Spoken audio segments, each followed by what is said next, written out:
assured her. The woman had obviously picked up on the concern.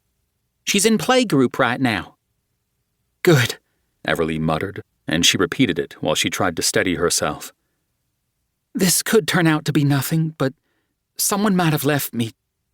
She trailed off again. "A possible threat or something. It's probably nothing," she emphasized. "Oh." There was concern in Sarah's voice now, too. "Should I do a lockdown of the building?" Everly hated to overreact, but she didn't want to regret underreacting either. After all, she'd been a defense attorney for 6 years now. She was certain that she'd managed to rile certain people who'd been involved in some of her cases. People who might want to scare her. Or worse. The handful of threats she'd gotten over the years had never extended to her child or to anyone except her, but Everly didn't want to take the risk that it was different this time. "Yes, please," Everly told the woman. "Do the lockdown, and as soon as I've talked to the sheriff, I'll let you know what's going on," she added right before she ended the call. It was only a couple of minutes later when Everly saw the Silver Creek cruiser turn into her driveway.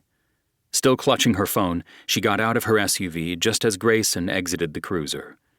He was tall and lanky, and even though he was in his late 50s now, he still managed to look in charge merely by stepping onto the scene. He also wasn't alone. Everly required a deep breath of a different sort when Detective Noah Ryland got out from the passenger's side. Since Grayson was Noah's uncle and they both lived in Silver Creek, it wasn't unusual to see them together. But because Noah was a homicide detective in nearby San Antonio, she doubted it was customary for Grayson to bring his nephew to respond to a 911 call. Especially this 911. After all, Noah and she had spent more than a decade just avoiding each other. Wide berths were their norm. Him showing up at her house wasn't something he'd ever done before.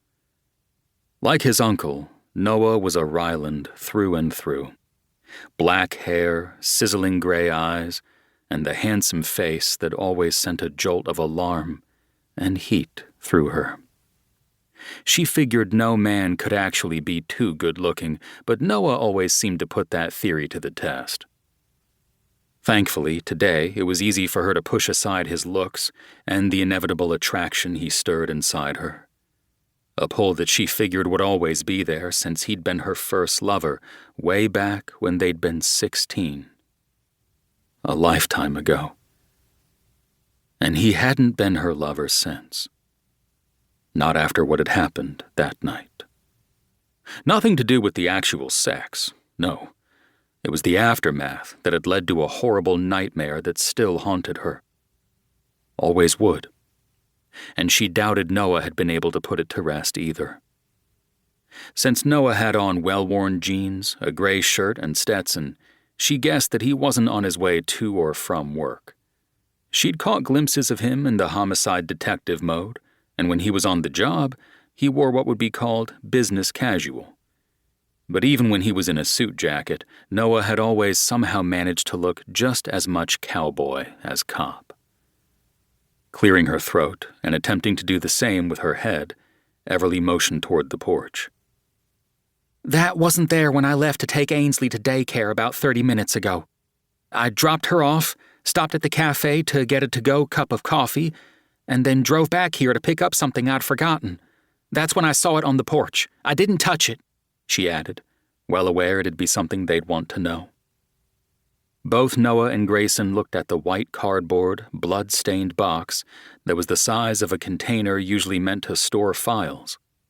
But neither man seemed surprised it was there. However, there was deep concern in both sets of those cowboy cops' eyes. "I got a box, too," Noah said, his gaze connecting with hers again. "It was delivered to the ranch this morning. That's why I was at the sheriff's office when Grayson got your 911 call." The ranch, as in the Rylands' sprawling Silver Creek Ranch, where Noah, Grayson, and many other members of their family lived. Now her own concern went up another significant notch. Not because it had been delivered to the ranch, but because it had been delivered at all. "Who left it, and what was in it?"